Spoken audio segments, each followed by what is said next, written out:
పెద్దపల్లి జిల్లా మంతని ఎమ్మెల్యేగా 5వసారి భారీ మెజార్టీతో దుద్దిల్ల శ్రీధర్ గెలుపొందారు. ఇక మంతని రిటర్నింగ్ అధికారి శ్రీధర్ బాబుకు ఎమ్మెల్యేగా గెలుపొందిన రాజపత్రాన్ని అందించారు. కాంగ్రెస్ ప్రభుత్వం పేద ప్రజల అభివృద్ధి, సంక్షేమం, శాంతి భద్రతల కోసం కృషి చేస్తుంది అన్నారు.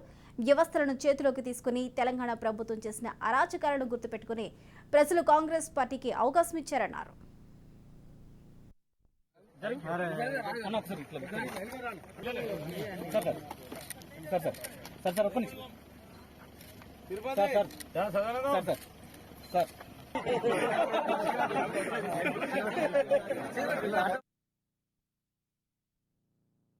ప్రభుత్వంలోకి కాంగ్రెస్ పార్టీ వస్తే తెలంగాణ సమాజానికి సంబంధించిన అనేక సమస్యలు పరిష్కారం అవుతాయని ఈరోజు పెద్దపెట్టిన కాంగ్రెస్ పార్టీకి ఆశీర్వదించారు. యావత్ తెలంగాణ ప్రజలకి కాంగ్రెస్ పార్టీ తరఫున, మా అందరి తరఫున ఈరోజు కాంగ్రెస్ పార్టీని ఆశీర్వదించి ఓటు వేసిన ప్రజలందరికీ కూడా మా హృదయపూర్వకంగా కృతజ్ఞతలు తెలియజేస్తూ, అదేవిధంగా మంతని నియోజకవర్గ ప్రజలందరికీ మరొకసారి మాకు అవకాశం ఇచ్చి శాసనసభ్యునిగా రేపు రాబోయే కాలంలో మరి అనేక సంక్షేమ అభివృద్ధి కార్యక్రమాలు ఈరోజు తెలంగాణ రాష్ట్రం ఏర్పడ్డ తర్వాత మొట్టమొదటిసారి కాంగ్రెస్ పార్టీ ప్రభుత్వం ఏర్పాటు చేయబోతా ఉంది.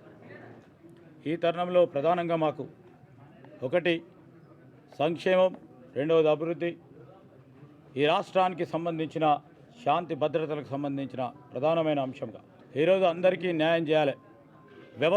వ్యవస్థగా రాజ్యాంగాన్ని సృష్టించిన వ్యవస్థను ఒక పార్టీ పరంగా, ఒక వ్యక్తి పరంగా నడిచే ప్రయత్నాన్ని ఎక్కడ కూడా జరగనీయకుండా ఇన్ని సంవత్సరాలు 10 సంవత్సరాలు వ్యవస్థలను తన చేతిలో తీసుకొని తెలంగాణ రాష్ట్ర సమితి ప్రభుత్వం చేసిన అరాచకాలను ఈరోజు ప్రభుత్వం మరి గుర్తుపెట్టుకొని ప్రజలందరూ కూడా పక్కా తీర్పు ఇవ్వటం జరిగింది.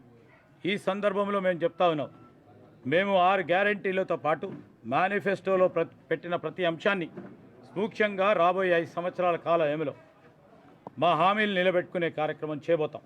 ఇంతకుముందు ఉన్న పూర్వ కరీంనగర్ జిల్లాకు సంబంధించిన 13 నియోజకవర్గాలకు సంబంధించిన అభివృద్ధి, సంక్షేమం ఒక లక్ష్యంగా ఒక ప్రణాళిక సిద్ధం చేసుకొని ఈ ప్రాంత అభివృద్ధికి కృషి చేయడం జరుగుతుంది. మరొకసారి మా కాంగ్రెస్ పార్టీకి సహకరించిన ప్రతి ఒక్కరికి పేరు పేరున హృదయపూర్వకంగా పాత్రికేయ మిత్రులతో సహా అందరికీ కూడా నేను హృదయపూర్వకంగా కృతజ్ఞతలు తెలియజేస్తూ